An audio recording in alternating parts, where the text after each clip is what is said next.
Welcome to our channel Telugu devotional page. ఈ video చూసే ముందు జై శ్రీరామ్ అని కామెంట్ చేయగలరని కోరుతున్నాను. మార్గశిర మాసమున శుద్ధత్రయోదశి హనుమద్వ్రతము. మాసానాం మార్గశీర్హోహం అని భగవద్గీతలో శ్రీకృష్ణ పరమాత్మ తానే మార్గశీర్ష మాసమని చెప్పారంటే ఆ మాసం యొక్క విశిష్టత ఎట్టిదో అర్థమవుతుంది. విశేషించి హనుమంతుని సీతాన్వేషణ జరిగింది ఈ మాసంలోనే. ఈ మాసమునందు శుద్ధత్రయోదశి ప్రధానమైనది.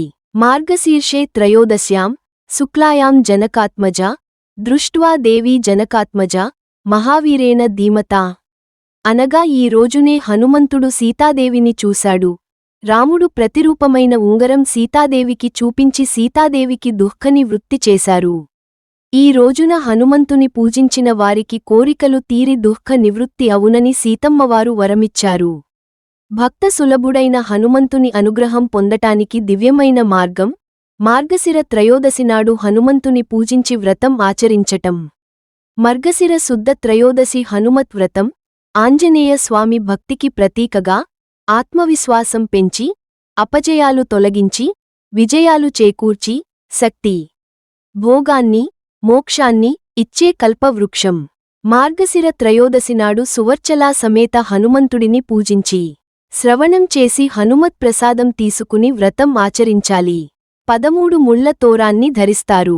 ఈ విధంగా 13 సంవత్సరాలు వరుసగా చేసిన వారికి హనుమంతుని సంపూర్ణ అనుగ్రహం కలుగుతుంది అని శాస్త్రవచనం.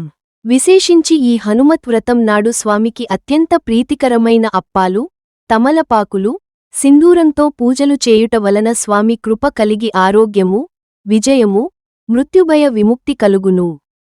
వ్రత విధానం. ముందుగా మార్గశిర మాసం త్రయోదశి తిథి గురించి పంచాంగం ప్రకారం తెలుసుకోండి. ఈ సంవత్సరం డిసెంబర్ 13 శుక్రవారం నాడు మార్గశిర త్రయోదశి వచ్చింది కనుక ఈ రోజున హనుమాన్ వ్రతం చేయుట వలన ఎంతో ఉత్తమమైన ఫలితాన్ని ఇస్తుంది. హనుమాన్ అనుగ్రహం వెంటనే కలుగుతుంది. హనుమాన్ దేవాలయం దగ్గర లేదా ఇంట్లో హనుమంతుని విగ్రహం లేదా చిత్రాన్ని పూజకు సిద్ధం చేయండి. నైవేద్యం, పూలు, వృక్షదళాలు, ప్రదక్షిణలకు అవసరమైన పదార్థాలు ముందుగా సిద్ధం చేసుకోండి. పుణ్యస్నానం చేసి పవిత్రమైన వస్త్రాలను ధరించండి. శుచిగా మానసిక శాంతితో వ్రతానికి సిద్ధం అవ్వండి. మకరందస్మరణం. ఓం శ్రీ ఆంజనేయాయ నమః అని జపించుకుంటూ వ్రతాన్ని ప్రారంభించండి. హనుమాన్ చలిసా, సుందరకాండ పారాయణ లేదా ఆంజనేయ స్వామికి సంబంధించిన శ్లోకాల పఠనం చేయండి. హనుమంతుడి విగ్రహానికి లేదా చిత్రానికి తులసి దళాలు, పుష్పాలు సమర్పించండి. సీతారాముల సమేత హనుమంతుడిని ధ్యానం చేయండి. అరటిపండు, వడపప్పు, పంచదార లేదా బెల్లం పానకం వంటి నైవేద్యాలను సమర్పించండి. నూనె దీపం లేదా నెయ్యి దీపం వెలిగించి హనుమంతుడిని ఆరాధించండి. హనుమంతుడి వ్రత కథ చదవండి. అనంతరం హనుమంతుని చుట్టూ 11 లేదా 21 సార్లు ప్రదక్షిణలు చేయడం అలంకారంగా భావించబడుతుంది. హనుమంతుని ప్రత్యేక మంత్రం లేదా హనుమాన్ మాలా మంత్రం జపించండి. పూజ అనంతరం హనుమంతుని ఆశీర్వాదం తీసుకుని నైవేద్యాన్ని అందరికి పంచండి. శౌనకాది మహర్షులు సూత మహర్షిని శ్రీ హనుమ ఉద్భవాన్ని వివరించమని కోరారు. అప్పుడు ఆయన కథ చెప్పాడు. వ్యాస మహర్షి ఒకసారి ద్వైతవనంలో ఉన్న పాండవుల దగ్గరకు వచ్చాడు.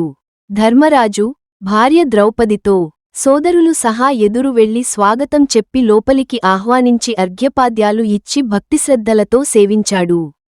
వ్యాసుడు సంతోషించి ద్రౌపది పాతివ్రత్యాన్ని మెచ్చాడు. అందరూ భక్తి శ్రద్ధలతో చేయవలసిన వ్రతం ఉందని దాన్ని వివరించాడు. అది కార్యసిద్ధిని కలిగిస్తుందని, వెంటనే ఫలితం లభిస్తుందని చెప్పాడు. అదే శ్రీ హనుమద్వ్రతం. దుష్టగ్రహాల్ని, వ్యాధుల్ని పోగొట్టి సకల శుభాలు, శ్రేయస్సు ఇస్తుందని దాన్ని ఆచరించి మళ్లీ రాజ్యాన్ని పొందమని ఉపదేశించాడు. పూర్వం ఈ వ్రతాన్ని శ్రీకృష్ణుడు ద్రౌపదికి బోధించి, దగ్గర ఉండి వ్రతం చేయించాడని దాని ప్రభావం వల్లనే పాండవులకు అఖిల సంపదలు లభించాయని చెప్పాడు. అయితే ఒకసారి అర్జునుడు ద్రౌపది చేతికి ఉన్న హనుమత్ తోరణాన్ని చూసి దాని వివరం అడిగాడు. ఆమె అన్నీ వివరంగా చెప్పగా, అతడికి గర్వం కలగటంతో కోతిని గూర్చిన వ్రతం ఏమిటని ఈసడి సున్నాచాడు.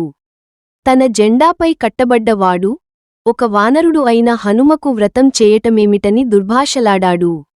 ఆమె ఏడుస్తూ తన అన్న శ్రీకృష్ణుడు చెప్పి చేయించిన వ్రతం ఇది అని చెప్పింది. అయినా అర్జునుడి కోపం తగ్గలేదు. ఆమె చేతికున్న తోరాన్ని బలవంతంగా లాగి పారవేశాడు. అప్పటినుంచి పాండవులకు కష్టాలు ప్రారంభమైనాయని ఈ అరణ్య అజ్ఞాతవాసాలు దాని ఫలితమేనని వ్యాసుడు ధర్మరాజుకు చెప్పాడు. 13 ముడులు గల హనుమత్ తోరాన్ని తీసివేయటం వల్లే 13 ఏళ్ల అరణ్య అజ్ఞాతవాసం అని వివరించాడు. కనుక వెంటనే హనుమత్ వ్రతం చేయమని హితవు చెప్పాడు.